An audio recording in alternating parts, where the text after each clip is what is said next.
Today in this lecture, we are going to discuss the important questions of pharmacotherapeutics. It is uh, फार्माकोथेरापेटिक्स का आपका subject code है ER 2024 P। ठीक है। इसमें सबसे ज्यादा इंपॉर्टेंट है हाइपरटेंशन, जो प्रीवियस एग्जाम्स में काफी पूछा गया है। हाइपरटेंशन मतलब प्रेशर का बढ़ना, हाइपर मतलब ज्यादा, हाइपरटेंशन मतलब प्रेशर का बढ़ जाना। अब ये प्रेशर कहाँ की बात हो रही है? ये ब्लड प्रेशर की बात हो रही है। जब हार्ट ब्लड को पंप करता है तो आर्टरीज पे एक प्रेशर डेवलप होता है। और प्रेशर दो टाइप का होता है, सिस्टोलिक प्रेशर और डायस्टोलिक प्रेशर। जब हार्ट पंप करता है तो ये प्रेशर मैक्सिमम 120 mmHg तक बढ़ता है, जिसको हम डायस्टोलिक प्रेशर कहते हैं। और जब हार्ट रेस्टिंग कंडीशन में आता है, हार्ट जब फिलअप होता है उसके वेंट्रिकल्स, तो उस केस में ये प्रेशर थोड़ा सा डाउन होता है। तो जो डाउनवर्ड प्रेशर होता है इसको हम डायस्टोलिक प्रेशर कहते हैं। तो सिस्टोलिक प्रेशर मैक्सिमम 120 mmHg और डायस्टोलिक प्रेशर मिनिमम 80 mmHg होता है। What is hypertension? जब ये प्रेशर नॉर्मल कंडीशन में भी 140 प्लस रहे तो इसको हम हाइपरटेंशन कहते हैं। नॉर्मली क्या है, रनिंग से, स्किपिंग से, ट्रैकिंग से और कोई भी एग्जॉस्ट करने वाली एक्सरसाइजेज यदि आप करते हैं तो ब्लड प्रेशर बढ़ जाता है। लेकिन इसको हम ब्लड प्रेशर का डिजीज नहीं कहेंगे, क्योंकि नॉर्मली जब हम कोई भी हार्ड वर्क करते हैं तो हमारे बॉडी के टिश्यू के हर सेल को ऑक्सीजन और न्यूट्रिशंस की रिक्वायरमेंट बढ़ जाती है, जिस वजह से हमारी बॉडी में ब्रीदिंग रेट भी बढ़ता है, जिसके साथ साथ कार्डियक पंप, कार्डियक आउटपुट भी बढ़ जाता है, जिससे हर सेल को न्यूट्रिशन मिल सके। तो हाइपरटेंशन एक ऐसी कंडीशन है जिसमें नॉर्मली व्यक्ति का ब्लड प्रेशर 140 mmHg से ज्यादा रहता है। mmHg प्रेशर को मेजर करने का यूनिट होता है। तो ये आपका हो गया हाइपरटेंशन। तो हाइपरटेंशन के ट्रीटमेंट में हम कैल्शियम चैनल ब्लॉकर्स यूज करते हैं, और एम्लोडिपिन ड्रग जो 5 mg 10 mg के डोज में आता है, टेलमीसार्टन ड्रग्स यूज करते हैं जो कि 20 mg और 40 mg के स्ट्रेंथ में आता है। तो ये ड्रग्स हम यूज करते हैं, और हम एटेनोलोल, प्रोप्रानोलोल, इस टाइप के ड्रग्स भी यूज करते हैं, enalapril, calcium channel blocker, alpha channel blockers. तो ये ड्रग्स हम हाइपरटेंशन के ट्रीटमेंट में यूज करते हैं। अब इसके सिम्टम्स क्या है हाइपरटेंशन के? हाइपरटेंशन का सिम्टम ये है कि इसमें पेशेंट को काफी घबराहट होती है, उसको चक्कर आते हैं जब भी वो कोई हार्ड वर्क करता है ना, और उसको हल्का सा चेस्ट में पेन भी फील होता है। अब हम एंजाइना पेक्टोरिस की बात करते हैं। जब हमारे ब्लड में कोलेस्ट्रॉल का लेवल बढ़ता है तो जिसकी वजह से हमारा ब्लड काफी विस्कस हो जाता है, और इस विस्कोसिटी की वजह से हमारे ब्लड का जो फ्लो है वो थोड़ा सा कमजोर पड़ जाता है, क्योंकि हार्ट जब पंप करता है तो फ्लूइड की विस्कोसिटी यदि बढ़ जाएगी तो हार्ट को पंप करने में ज्यादा प्रेशर की जरूरत पड़ेगी। और वो जो ब्लड की विस्कोसिटी बढ़ी है उस वजह से कहीं ना कहीं थ्रोम्बोसिस हो सकती है, कहीं ना कहीं क्लॉट का फॉर्मेशन हो सकता है, या तो फिर आर्टरीज की जो इंटरनल वॉल है उस पे लिपिड्स का, फैट का डिपॉजिशन हो सकता है, जिस वजह से उसका डायमीटर कम हो जाएगा, और ये डायमीटर कम होने की वजह से प्रेशर बढ़ जाएगा और ब्लॉकेज भी आ सकता है। तो ब्लॉकेज आने की कंडीशन में क्या होता है, हार्ट को प्रॉपर न्यूट्रिशन नहीं मिल पाता, कोरोनरी आर्टरीज ब्लॉक हो जाती हैं क्योंकि इनका डायमीटर बहुत कम होता है। एनर्जी की जरूरत तो हार्ट को भी होती है, तो हार्ट को एनर्जी प्रॉपर मिल नहीं पाती है, जिस वजह से वहां पर न्यूट्रिशन और ऑक्सीजन की लैक ऑफ सप्लाई की वजह से एक पेन जनरेट होता है, जो कि रेडिएटिंग टाइप का पेन होता है, जो कि शोल्डर की तरफ आगे बढ़ता है और आर्म्स तक जाता है। तो इस कंडीशन को हम एंजाइना पेक्टोरिस कहते हैं। और हाइपरलिपिडेमिया इंपॉर्टेंट है। हाइपरलिपिडेमिया मीन्स, हाइपर मीन्स ज़्यादा, लिपिड हमारी बॉडी में हम जो भी ऑयली फूड खाते हैं, फैटी फूड खाते हैं, वहां से हमारी बॉडी में लिपिड आता है, और लिपिड से आगे चल के ट्राइग्लिसराइड्स और कोलेस्ट्रॉल हमारी बॉडी में बनता है। तो ये नेचुरल प्रोसेस है। कोलेस्ट्रॉल हमारी बॉडी के लिए बहुत ज़रूरी है, क्योंकि इससे सेल हार्मोन्स बनते हैं, सेक्स हार्मोन जो मैंने आपको बताया थे, प्रोजेस्टेरॉन, एस्ट्रोजन, टेस्टोस्टेरोन, ये जितने भी सेक्स हार्मोन्स हैं ये कोलेस्ट्रॉल से बनते हैं। दूसरा, हमारे बॉडी का हर सेल का जो मेम्ब्रेन है वो फॉस्फोलिपिड का बना होता है, फॉस्फेट प्लस लिपिड। तो लिपिड हमारी बॉडी के लिए ज़रूरी है, ऑयली सब्सटेंस हमारी बॉडी के लिए ज़रूरी है। लेकिन जब हम एक्सेस में कंज्यूम करते हैं या हमारी बॉडी में लिपिड का मेटाबॉलिज्म प्रॉपर नहीं हो पाता है तो उस केस में ट्राइग्लिसराइड्स बढ़ जाते हैं। नॉर्मली जब पेशेंट को कोई हार्ट प्रॉब्लम होता है, कार्डियोवास्कुलर सिस्टम से कोई भी प्रॉब्लम एसोसिएटेड है, तो उस केस में लिपिड प्रोफाइल टेस्ट भी कराया जाता है। लिपिड प्रोफाइल टेस्ट में हम ट्राइग्लिसराइड्स और कोलेस्ट्रॉल का लेवल चेक करते हैं। हमारी बॉडी में एचडीएल होता है, एलडीएल होता है, low density lipoprotein, high density lipoprotein. तो इसका लेवल से हम ये मेजर कर पाते हैं कि कहीं हाइपरलिपिडेमिया तो नहीं है। तो उस केस में पेशेंट को हिदायत दी जाती है कि वो तेल कम खाए। ठीक है, तेल मसाला और जो मैदे मैदे से बनी चीजें हैं, जंक फूड है, इसका सेवन पेशेंट कम करे। रूमेटॉइड अर्थराइटिस की अब हम बात करते हैं। It is also important topic of pharmacotherapeutics. इस रूमेटॉइड अर्थराइटिस को हम शॉर्ट में आर ए भी कहते हैं। आर ए कभी आएगा तो कंफ्यूज नहीं होना, आर ए शॉर्ट फॉर्म होता है रूमेटॉइड अर्थराइटिस का। तो it's a auto immune disorder. इसमें हमारे बॉडी का इम्यून सिस्टम हाइपर एक्टिवेट हो जाता है और सेल सिग्नलिंग डिस्टर्ब हो जाती है, जिस वजह से जो इम्यून सेल है वो नी के जो जॉइंट्स होते हैं, नी में कौन सा जॉइंट पाया जाता है, सिनोवियल जॉइंट। तो वहाँ की जो सेल की लाइनिंग होती है उस पर अटैक करता है और उसको रैप्चर कर देता है। और इस रैप्चरिंग की वजह से वहाँ पर पेन जनरेट होता है ड्यूरिंग वॉकिंग, और मॉर्निंग स्टिफनेस आ जाती है जॉइंट्स में, और इंटेंस पेन होता है। तो इसके ट्रीटमेंट के लिए पेन किलर्स यूज किए जाते हैं, पेन को रिड्यूस करने के लिए, सिम्टम्स को मैनेज करने के लिए, और इम्यून सप्रेसेंट्स ड्रग दिए जाते हैं जो कि इम्यूनिटी को सप्रेस करते हैं। तो इस टाइप के ड्रग्स इसमें यूज किए जाते हैं। तो रूमेटॉइड अर्थराइटिस जॉइंट से रिलेटेड एक डिसऑर्डर है। अस्थमा की यदि बात करें तो अस्थमा में ब्रीदिंग प्रॉब्लम आती है, क्योंकि अस्थमा कई टाइप का होता है। इसके टाइप्स मैंने ब्रीफली डिस्क्राइब किए एक वीडियो में, उसकी लिंक मैं आपसे शेयर करूंगा तो वो आप देख लेना।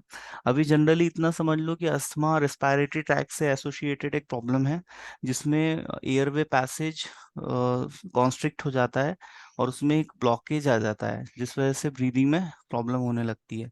सीओपीडी भी ऐसा ही एक प्रॉब्लम है, लेकिन ये लॉन्ग टर्म यदि हम, जैसे कुछ लोग ऐसे प्रोफेशन में होते हैं जैसे धागे की फैक्ट्री में काम करते हैं, तो वहाँ जो धागे बन रहे होते हैं उसके जो रेसे होते हैं ये हमारे रेस्पिरेटरी ट्रैक में कॉन्स्टेंटली धीरे धीरे इंटर करते हैं, और वहाँ जब वो जाते हैं तो वहाँ पर एलार्जन की तरह काम करते हैं, जिससे हमारे जो गॉबलेट सेल्स हैं जो कि रेस्पिरेटरी ट्रैक के इनर वॉल में प्रेजेंट रहते हैं, वो म्यूकस का सिक्रीशन शुरू कर देते हैं। नॉर्मली म्यूकस का सिक्रीशन हमारी रिस्पायरेटरी ट्रैक के लिए अच्छा है, ताकि ये किसी भी चीज को अंदर नहीं जाने देता, लंग्स के एल्वियोलाई तक नहीं जाने देता और ऊपर ही फंस जाता है।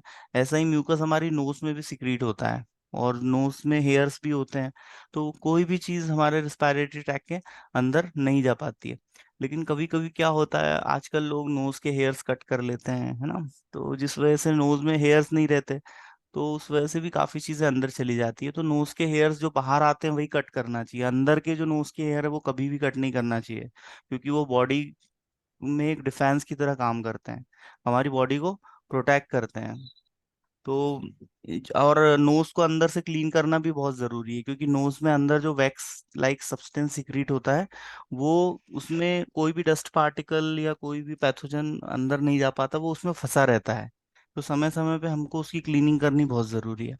यदि ऐसा ना हो और हम हमेशा ऐसे इन्वायरमेंट में रहे जहाँ काफी पॉल्यूशन है, काफी डस्ट है, अभी आपने देखा होगा पॉल्यूशन का लेवल काफी बढ़ गया है, और जो इंडस्ट्रियल एरिया है, औद्योगिक क्षेत्र, जहाँ पर इंडस्ट्रीज से जो गैसेस निकलती हैं, और जहाँ पर ट्रैफिक ज़्यादा है, ऐसा एरिया, जो गाड़ियों से जब पेट्रोल जलता है तो कार्बन मोनोऑक्साइड जैसे गैसेस निकलते हैं जो ग्लोबल वार्मिंग को भी बढ़ा रहे हैं।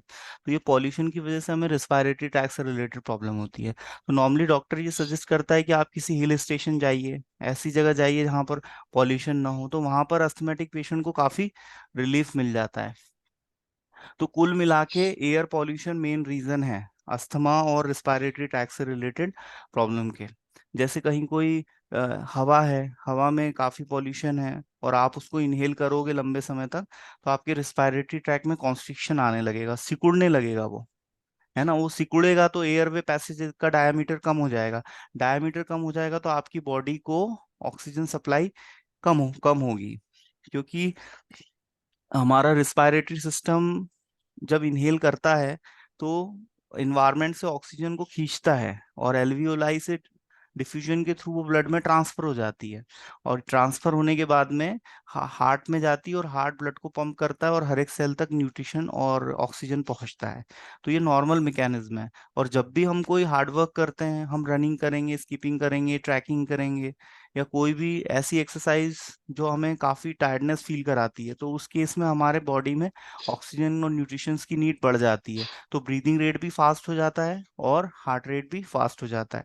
तो हार्ट रेट जब फास्ट होता है तो तेजी से ब्लड को पंप करके हर सेल तक ऑक्सीजन पहुंचाता है, और ब्रीदिंग फास्ट होती है तो जिससे ब्लड में ऑक्सीजन की मिक्सिंग बढ़ जाती है।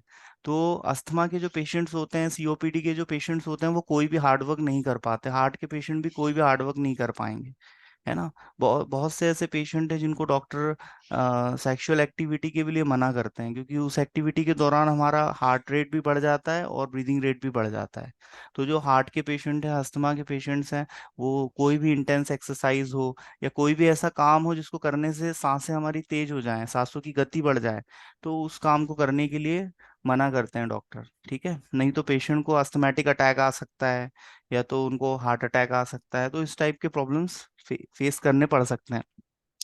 यदि हम डायबिटीज की बात करें, तो diabetes is a metabolic disorder of carbohydrate. हमारी बॉडी कार्बोहाइड्रेट को ग्लूकोज के फॉर्म में as a energy molecule use करती है। और हमारे पैनक्रियाज में अल्फा बीटा सेल्स प्रेजेंट होते हैं, जिसमें अल्फा सेल ग्लूकागॉन और बीटा सेल इंसुलिन रिलीज करता है। इंसुलिन का काम है ग्लूकोज के लेवल को कम करना, और ब्लड में यदि ग्लूकोज का लेवल कम है तो उसको बढ़ाता है glucagon hormone. Glucagon hormone liver में जो ग्लाइकोजन स्टोर है, ग्लाइकोजन ग्लूकोज को बॉडी ग्लाइकोजन के फॉर्म में स्टोर रखती है लिवर में। ठीक है, और जब ग्लूकोज के लेवल को बढ़ाना होता है तो ग्लूकागॉन ग्लाइकोजन को ग्लूकोज में कन्वर्ट कर देता है, वो ग्लूकोज का लेवल बढ़ जाता है। और इंसुलिन यदि ग्लूकोज का लेवल बढ़ गया है तो उसके कंजप्शन को बढ़ा देता है। हमारे हर सेल में माइटोकॉन्ड्रिया प्रेजेंट होता है। Mitochondria is a power house of the cell.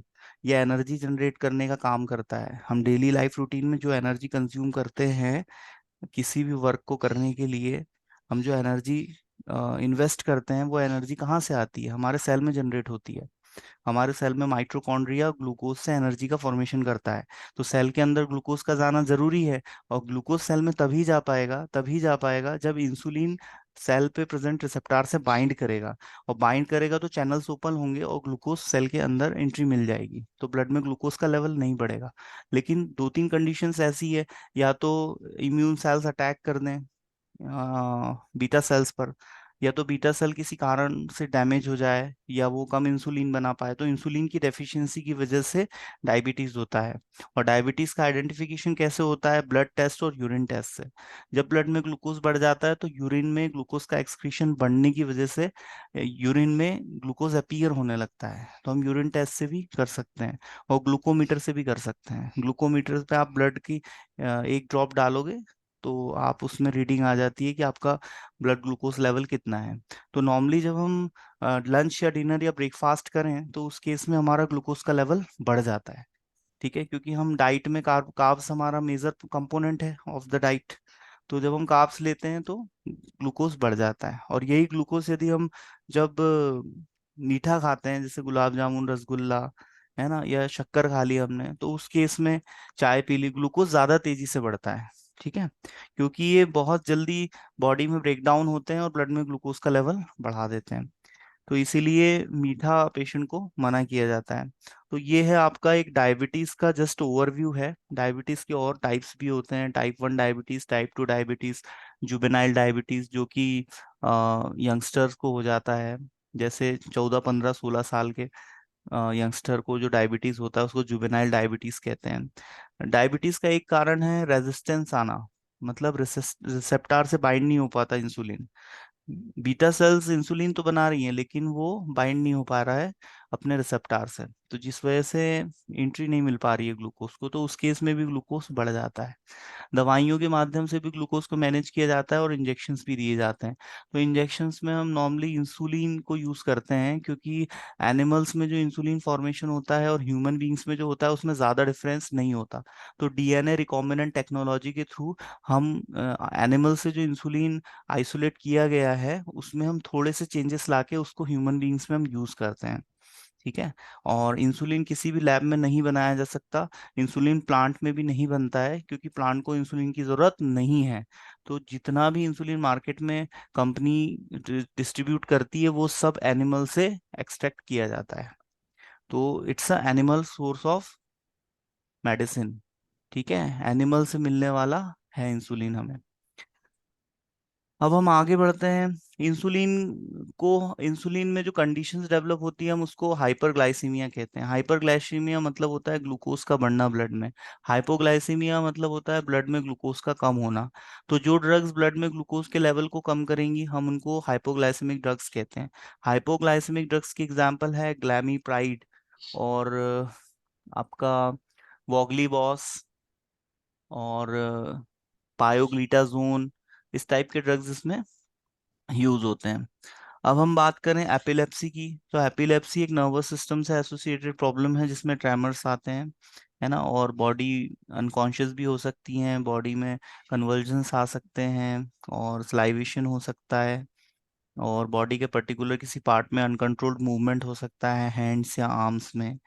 तो इस टाइप की प्रॉब्लम्स आती हैं इसमें। ये आ, मतलब नर्व सेल के एक्सेस डिस्चार्ज की वजह से होता है। नर्व सेल से जो न्यूरोट्रांसमीटर की एक्सेस फायरिंग होती है उस वजह से एपिलेप्सी होता है। इसके कई टाइप्स होते हैं, ग्रांड माल एपिलेप्सी, और मैंने इसको एक वीडियो में काफ़ी अच्छे से एक्सप्लेन किया, वो आप देख लीजिएगा तो डीपली आप इसको पढ़ सकते हैं। और ट्यूबरकुलोसिस, ट्यूबरकुलोसिस इम्पॉर्टेंट है। एनीमिया, एनीमिया का भी मैं वीडियो बना चुका हूँ। एनीमिया लैक ऑफ ब्लड, हमारी बॉडी में ब्लड का फॉर्मेशन कल ही मैंने आपको बताया था कैसे होता है। फॉलिक एसिड से cyanocobalamin, vitamin B 12, folic acid, vitamin B 9, erythropoietin जो कि किडनी बनाती है, और आयरन, ये चार components body needs for formation of blood. तो एनीमिया ऐसी कंडीशन होती है, lack of blood. Viral infections भी इंपॉर्टेंट है। कोविड 19 अभी हमने फेस किया है ना, सार्स 2, है ना, कोविड वायरस की वजह से होने वाला एक रिस्पायरेटरी ट्रैक पे अटैक करता है कोविड का वायरस। और इसमें क्या होता है, जो एल्वियोलाई है उसमें म्यूकस काफी भर जाता है, जिस वजह से वो फंक्शन नहीं कर पाती और शॉर्टनेस ऑफ ब्रीदिंग हो जाती है, और जिस वजह से पेशेंट की जान चली जाती है। तो वायरल डिजीज के बारे में हमको पढ़ना है, ये भी इम्पोर्टेंट है। और कुछ डर्मेटोलॉजिकल कंडीशंस है। डर्मा मीन्स होता है स्किन, स्किन का स्ट्रक्चर मैं आपसे डिस्कस कर चुका हूँ, एपिडर्मिस, डर्मिस और सबक्यूटेनियस लेयर स्किन में होती है। तो स्किन में एक्जिमा हो सकता है, ईचिंग हो सकती है, रेडनेस आ सकती है, और एक सिरोसिस प्रॉब्लम होती है, वो भी हो सकती है, स्किन इन्फेक्शन। तो स्किन से रिलेटेड काफ़ी प्रॉब्लम है, फंगल इन्फेक्शन हो जाता है जिसमें हम क्लोट्रिमाजोल, फ्लुकोनाजोल जैसे ड्रग्स यूज़ करते हैं, एंटी फंगल ड्रग्स। और एक माइटिस नाम का परजीवी होता है, उसका भी इन्फेक्शन हो जाता है, तो माइटिस इन्फेक्शन। तो इन्फेक्शन से रिलेटेड स्किन सुपरफिशियल हमारी बॉडी का पार्ट होता है। इसमें जैसे कोड़ भी हो जाती है, जिसमें हम डेप्सोन ड्रग यूज करते हैं, जिसको हम लेप्रोसी बोलते हैं, कोड़, है ना। तो इस टाइप के डिजीजेस आपके एग्जाम पॉइंट ऑफ व्यू से इंपॉर्टेंट है। स्कैबीज है, और एक्जिमा है, सोरासिस हैं, these are the dermatological conditions. और साइकेट्रिक डिसऑर्डर्स होते हैं, ये भी इंपॉर्टेंट है एग्जाम पॉइंट ऑफ व्यू से, जैसे डिप्रेशन है, एंजाइटी है, और साइकोसिस है। साइकोसिस मतलब पागल होना। ठीक है, जो लूनेटिक पेशेंट्स होते हैं जिनका जो मेंटली डिसबैलेंस्ड हो जाते हैं उनको हम साइकोटिक पेशेंट्स कहते हैं। एंजाइटी मतलब अननेसेसरली किसी भी एक थॉट को बहुत ज़्यादा ओवर थिंकिंग करना, और हमेशा चिंतित रहना, परेशान रहना, एक फियर होना, है ना, स्किज़ोफ्रेनिया जैसा प्रॉब्लम, जिसमें व्यक्ति के अंदर एक फियर रहता है, बहुत ज्यादा नेगेटिव थॉट्स उसके माइंड में आते हैं, और उस नेगेटिविटी की वजह से वो डिप्रेशन में जा सकता है। तो ये सारे प्रॉब्लम्स कहीं ना कहीं एक दूसरे से एसोसिएटेड है। कोई व्यक्ति यदि तनावग्रस्त है लंबे समय तक, एनजाइटी है उसके अंदर, तो वो पागल भी हो सकता है ना। फिर पागलपन के लिए जो ड्रग्स यूज किए जाते हैं, हेरोपैराडोल के इंजेक्शन दिए जाते हैं और नार्कोटिक ड्रग्स का इस्तेमाल किया जाता है। Drugs acting on central nervous system में इससे रिलेटेड हम ड्रग्स पढ़ते हैं। एंजियोलाइटिक्स वो ड्रग होते हैं जो कि एंजाइटी को कम करते हैं। एंटी डिप्रेशन वो ड्रग होते हैं जो डिप्रेशन को कम करते हैं। इंसोम्निया की प्रॉब्लम अराइज होती है। इंसोम्निया मतलब लैक ऑफ स्लीप, सो नहीं पाना, बिस्तर पे जाना लेकिन करवटें बदलना, नींद ना आना। तो ये होती है इंसोम्निया की प्रॉब्लम। इसमें रातों में व्यक्ति सो नहीं पाता है, इवन दिन में भी नहीं सो पाता है, सो ही नहीं पाता, जिस वजह से वो पागल हो जाता है। तो इंसोम्निया की प्रॉब्लम है। आपको इसमें न्यूमोनिया भी इंपॉर्टेंट है एग्जाम पॉइंट ऑफ व्यू से। Pneumonia is a infectious disease of lungs. Urinary track infection आपको पढ़ लेना है। हेपेटाइटिस पढ़ लेना है। एसटीडीज आपको पढ़ना है। Sexually transmitted disease, for example gonorrhoea और सिफेलिस। ये सेक्सुअली ट्रांसमिटेड डिजीज है। यदि हम अनप्रोटेक्टेड सेक्स किसी के साथ परफॉर्म करते हैं जिसको ये डिजीजेज हैं, तो वो फैल जाता है। ठीक है। और इसमें HIV एड्स भी इम्पोर्टेंट है। Human acquired immunity deficiency syndrome, ये भी आपको पढ़ लेना है। और गैस्ट्रोइंटेस्टाइनल डिसऑर्डर्स में आपका GERD, gastroesophageal reflux disease, peptic ulcer, ये इंपॉर्टेंट है। Peptic ulcer exam point of view से मैं इसके ऊपर वीडियो बना चुका हूँ, चैनल पे अवेलेबल है, आप देख लीजिएगा। गैस्ट्रोइसोफेजियल रिफ्लक्स डिजीज में क्या होता है, हमारा जो ईसोफेगस है ये हमारे स्टमक से कनेक्ट होता है एक स्पिंक्टर के थ्रू।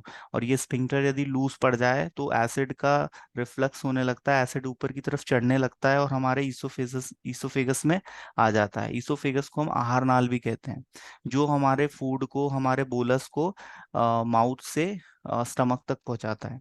तो इसमें एसिड ऊपर की तरफ चढ़ने लगता है, जिस वजह से हमें पेन का सेंसेशन होता है और आगे चल के ईसोफेगस में पैप्टिक अल्सर भी डेवलप हो सकता है। पैप्टिक अल्सर मतलब होता है पेट के फोड़े।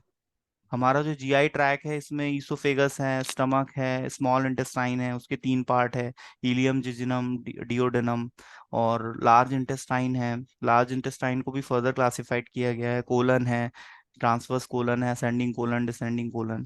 तो ये लार्ज इंटेस्टाइन के पार्ट है। इसमें यदि कहीं पर भी कोई भी वुंड डेवलप हो जाता है, यदि म्यूकस मेम्ब्रेन जो म्यूकोसा होती है वो यदि रैप्चर हो जाती है, उसका इरोजन हो जाता है, तो उस वजह से वहां पर एक इरिटेशन कॉज होता है। और आगे चल के वहां पर एच पाइलोरी नाम का एक बैक्टीरिया है, जो कि रॉड शेप बैक्टीरिया होता है, जो कि फूड और पानी से हमारे बॉडी में इंटर करता है माउथ के थ्रू। तो वो वहां पर अटैक करके इन्फेक्शन को और ज्यादा बढ़ा देता है। तो पेप्टिक अल्सर में हम जो ड्रग्स यूज करते हैं, जैसे प्रोटॉन पंप इनहिबिटर्स यूज करते हैं जो कि एसिड के प्रोडक्शन को कम करते हैं। एंटासिड्स हम यूज करते हैं जो कि एसिड को न्यूट्रलाइज करते हैं, क्योंकि एसिड जब बढ़ता है तो वो वुंड्स में पेन का सेंसेशन काफी हमें फील होता है। तो हमें एसिड सिक्रीशन को कम करना बहुत ज़्यादा ज़रूरी है। और कुछ हमें ऐसे ड्रग्स देने हैं जो कि हमारे पेट को साफ रखें। कॉन्स्टिपेशन और एसिडिटी की प्रॉब्लम नहीं होनी चाहिए। पेट हमारा जितना साफ रहेगा हम उतने हेल्थी रहेंगे, क्योंकि पेट हमारी बॉडी का वो पार्ट है जिससे हमारे पूरी बॉडी को हर वो चीज़ मिलती है जो हमारे जीने के लिए बहुत ज़्यादा ज़रूरी है। हर वो चीज़ जो हमारे खून में जाती है वो हमारे पेट पेट में जाती है, पेट से लिवर में जाती है और लिवर से खून में जाती है। और लिवर उन चीजों को खून में नहीं जाने देता जो हमारे लिए जरूरी नहीं है। और लिवर बहुत जल्दी इन्फेक्टेड क्यों हो जाता है, क्योंकि हर वो चीज जो हमारे पेट में जाती है पेट से खून में जा रही है, तो लिवर उसको रोकने का काम करता है। तो लिवर बहुत जल्दी इन्फेक्टेड हो जाता है ना। अब जैसे लंग्स में भी बहुत जल्दी प्रॉब्लम्स आ जाती है। क्यों आ जाती है, जैसे लंग्स का कैंसर बहुत ज्यादा कॉमन है। All over the world the common organ of the human body for cancer is lungs. Lung हुआ। और वैसे तो मेल्स में प्रोस्टेट होता है और फीमेल में ब्रेस्ट कैंसर बहुत ज्यादा कॉमन होता है। लेकिन ऑल ओवर द वर्ल्ड यदि मैं कैंसर की बात करूं तो this is very common, lungs cancer. क्यों, क्योंकि बॉडी के किसी भी पार्ट में कैंसर होता है तो वो ब्लड के थ्रू पूरी बॉडी में ब्लड सर्कुलेट करता है, और वो ब्लड जब लंग्स में जाता है तो लंग्स की एल्वियोलाई में जब ऑक्सीजन का ट्रांसफर होता है तो वहां से वो लंग्स में भी चला जाता है। तो गैस्ट्रोइंटेस्टाइनल सिस्टम में आपको दो डिजीज इंपॉर्टेंट है, एक तो पेप्टिक अल्सर और दूसरा है गैस्ट्रोइसोफेजियल रिफ्लक्स डिजीज। फिर सेंट्रल नर्वस सिस्टम से एसोसिएटेड जो प्रॉब्लम है, एपिलेप्सी, पार्किंसन, अल्जाइमर, स्ट्रोक और माइग्रेन। तो इसमें एपिलेप्सी बहुत इंपॉर्टेंट है, जो कि एग्जाम में फ्रिक्वेंटली पूछा गया है। और पार्किंसन डिजीज भी मैंने आपसे डिस्कस किया था। पार्किंसन डिजीज डोपामाइन न्यूरोट्रांसमीटर की डेफिशिएंसी की वजह से होती है, जिसमें कार्बाकोल जैसे ड्रग्स यूज करते हैं। और इसमें बॉडी में एक वाइब्रेशन प्रोड्यूस होता है और अनकंट्रोल्ड मूवमेंट्स होते हैं। ड्रमिंग फिंगर्स लाइक मूवमेंट होता है, जैसे फिंगर्स हमेशा मूव करते रहते हैं, या आपका नेक मूव करेगा। जैसे कि हम हाँ और ना बोलने के लिए हमारी गर्दन को मूव करते हैं ना, जैसे हमें हाँ बोलना है तो हम ऊपर नीचे गर्दन को मतलब मूव करेंगे, है ना। और यदि ना, हमें लेफ्ट राइट हम मूव करते हैं, तो इसमें से कोई भी एक मूवमेंट हमेशा 24 आवर्स चलते रहता है। क्योंकि अ, बढ़ती एज के साथ क्या है, डोपामीन की डेफिशिएंसी बॉडी में हो जाती है। तो जो भी पेशेंट जिनकी एज 65-70 से ज़्यादा है, उनको पार्किंसंस डिजीज देखी जाती है। और इसमें व्यक्ति का पोस्चर भी आगे की तरफ बैंड हो जाता है। तो ये पार्किंसन डिजीज है। अल्जाइमर डिजीज डिमेंशिया जब काफ़ी इंटेंस हो जाता है, इसमें व्यक्ति का मेमोरी लॉस हो जाता है, जो न्यूरॉन सेल्स है वो प्रॉपर फंक्शन नहीं कर कर पाते, जिस वजह से memory, retention, grasping power, decision making skills, focus, ये काफ़ी इम्पायर्ड हो जाते हैं, जिस वजह से व्यक्ति अपने डेली लाइफ रूटीन के काम भी नहीं कर पाता। इवन वो घर से निकलता है, वो भूल जाता है कि मैं किस लिए निकला हूँ, है ना। वो कोई काम करता है तो उसको डिसीजन नहीं ले पाता वो, है ना। तो ऐसा बुजुर्गों के साथ अक्सर होता है, उनका ब्रेन कमजोर पड़ जाता है। तो ये प्रॉब्लम है। स्ट्रोक, स्ट्रोक में क्या होता है, ब्रेन ब्रेन का जो ब्लड सप्लाई है वो ब्लॉक हो जाती है, जिस वजह से ब्रेन को प्रॉपर ऑक्सीजन और न्यूट्रिशन नहीं मिल पाता। तो इस कंडीशन को हम शॉक कहते हैं, है ना। इसमें ब्रेन सिकुड़ने लगता है, ब्रेन का जो साइज है वो छोटा होने लगता है। तो ब्रेन हमारी बॉडी का इंपॉर्टेंट पार्ट है, जो कि पूरी बॉडी को कंट्रोल करता है और इंस्ट्रक्शंस देता है। तो ब्रेन ही कमजोर हो जाएगा तो व्यक्ति के पूरी बॉडी सही से काम नहीं कर पाएगी। और आपको इंट्रोडक्शन पार्ट देखना है इसमें, कि फार्माकोथेरापेटिक्स का स्कोप क्या है, इसके ऑब्जेक्टिव्स क्या है, रैशनल यूज ऑफ मेडिसिन क्या है। रैशनल यूज ऑफ मेडिसिन मतलब हमें मेडिसिन का राइट डोज पेशेंट को देना है, राइट ड्यूरेशन के लिए देना है, और राइट ट्रीटमेंट उस डिजीज का हमें देना है, जो कि स्टैंडर्ड है। ये डॉक्टर्स के लिए बहुत ज़्यादा ज़रूरी है, क्योंकि डॉक्टर्स पेशेंट को ट्रीटमेंट प्रोवाइड करते हैं, और ये ट्रीटमेंट काफ़ी स्पेसिफिक होना चाहिए और स्टैंडर्ड होना चाहिए, और इसके बहुत अच्छे रिजल्ट्स होने चाहिए। तो रैशनल यूज ऑफ मेडिसिन मतलब दवाइयों का अच्छे से अच्छा उपयोग डॉक्टर को और फार्मासिस्ट को करना है, सेल्फ मेडिकेशन को अवॉइड करना है, और एविडेंस बेस्ड मेडिसिन प्रिस्क्राइब करना है। एविडेंस बेस्ड मेडिसिन वो है जो कि सदियों से हम लोग यूज करते आ रहे हैं बीमारियों के ट्रीटमेंट में। जैसे malaria is not a life threatening disease nowadays, because treatment is available in the market, everyone knows malaria is not life threatening. किसी को भी होता है, डोंट वरी, कुछ दिन ट्रीटमेंट चलता है, ठीक हो जाता है व्यक्ति। हाँ, यदि आप ट्रीटमेंट नहीं लोगे, it can be life threatening, otherwise malaria is not a big deal. क्योंकि हमने काफी रिसर्च किया, हमें पता है ये मेडिसिन मलेरिया में काफी इफेक्टिव है, तो मलेरिया ठीक हो जाता है। तो हर डिजीज का एक स्टैंडर्ड ट्रीटमेंट होता है ना। आजकल बहुत सारी बीमारियों का ट्रीटमेंट अवेलेबल है। इवन कैंसर भी यदि फर्स्ट स्टेज में डायग्नोस किया जाए जाए तो उसका भी ट्रीटमेंट पॉसिबल है।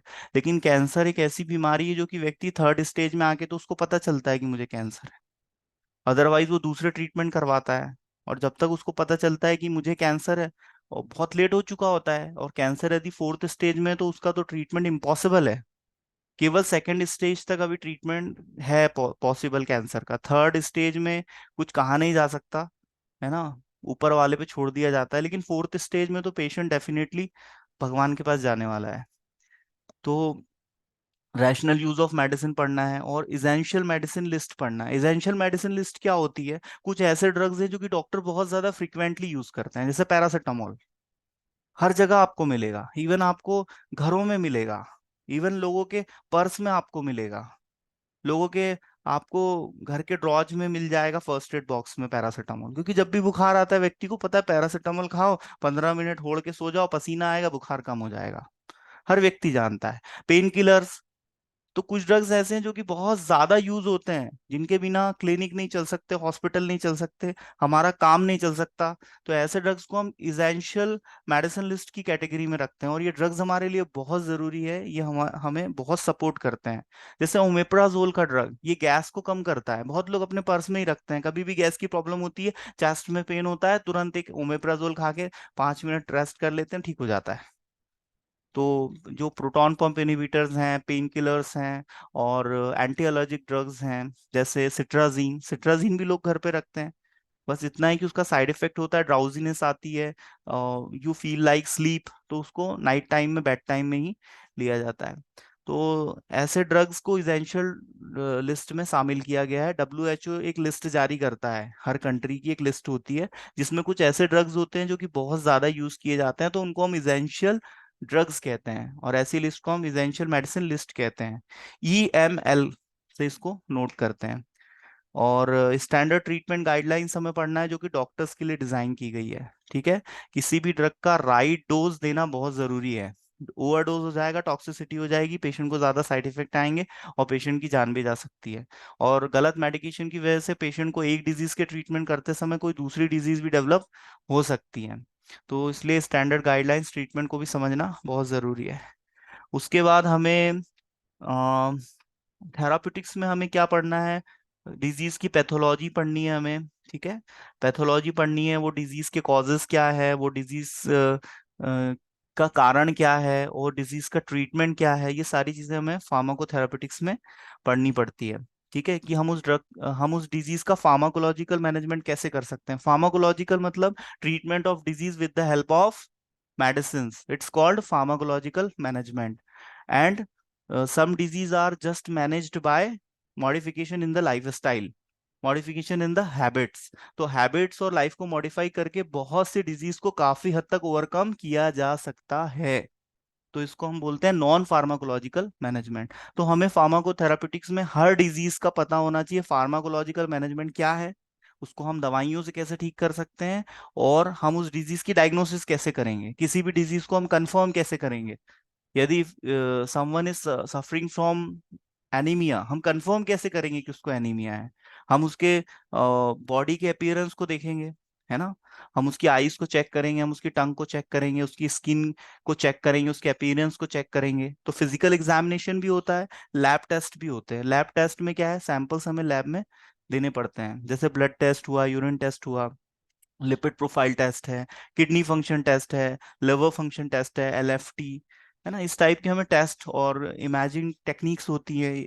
इमेजिंग टेक्निक में आता है X ray, CT scan, sonography, these these all are diagnostic tools. इसमें किट्स भी आते हैं, जैसे आपने अभी ड्यूरिंग कोविड टाइम आपने किट यूज किए होंगे, है ना, प्रेगनेंसी का टेस्ट करने के लिए किट आता है, मलेरिया का टेस्ट करने के लिए किट आता है। तो ये किट्स भी मार्केट में अवेलेबल है, जो कि डायग्नोस्टिक टूल्स होते हैं। तो हमें डिजीज का आइडेंटिफिकेशन करना कि वो कौन सी है, ये बहुत जरूरी है, तब हम उस बेसिस पे उसका ट्रीटमेंट करेंगे। दूसरा, हम बीमारी का कॉज क्या है, what is reason of disease, किसी न किसी कारण से ही बीमारी हुई है। कोई व्यक्ति यदि बहुत ज्यादा ऑयली और बहुत ज्यादा स्पाइसी फूड लंबे समय तक लेता है, तो उसको यदि उस वजह से अल्सर हुआ है, तो उसको वो अवॉइड करना पड़ेगा। किसी व्यक्ति को यदि पाइल्स की प्रॉब्लम हो गई है, वो बहुत ज्यादा नॉनवेज कंज्यूम करता है, और अब उसकी बॉडी नॉनवेज को डाइजेस्ट नहीं कर पा रही है, तो इंडाइजेशन की वजह से जो हार्ड स्टूल का फॉर्मेशन हो रहा है। यदि कोई व्यक्ति लंबे समय तक पानी नहीं पी रहा है, कम से कम 3 से 5 लीटर पानी हमारी बॉडी को पर डे चाहिए, और यदि हमारी बॉडी डिहाइड्रेशन में चली जाएगी, हमारे स्टूल का फॉर्मेशन हार्ड होगा, तो हमारे एनस में कट लग सकता है, वहां पर फिशर जैसी प्रॉब्लम, हेमरॉइड जैसी प्रॉब्लम बढ़ सकती है, जिस वजह से हमें स्टूल पास करने में प्रॉब्लम होगी। अब ये डिजीज का हमें कॉज, गुड मॉर्निंग, डिजीज का कॉज हमें पता है, हम कॉज को यदि रिमूव नहीं करेंगे, इरेडिकेट नहीं करेंगे, तो वो डिजीज हमारी मैनेज कभी नहीं होने वाली। तो हमें फार्माकोथेरापेटिक्स में डिजीज के ट्रीटमेंट के बारे में, ठीक है, और डिजीज के क्या सिम्टम्स हैं, और डिजीज की पैथोलॉजी क्या है, वो कैसे हो रही है, क्यों हो रही है, उसका कारण क्या है, ये सारे चीजों का हमें स्टडी करना होता है। ठीक है, it's enough for today. I will share this video and we will meet tomorrow. Have a nice day.